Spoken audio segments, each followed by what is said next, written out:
दूसरे काल में कहाँ से आ रहे हो कहाँ जा रहे हो बोलो, ताकि ये बच्चा बड़ा हो जाए उसको पता चल जाए,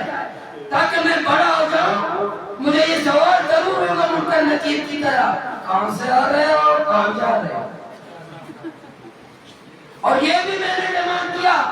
कि उर्दू निसाब में एक सबक भी डाला जाए, प्राइमरी पहली किताब में ये सबक भी डाला जाए, उसको अनुवाद हो कहाँ से आ रहे हो कहाँ जा रहे हो, ताकि टीचर बच्चों को पढ़ाए मेरे बच्चों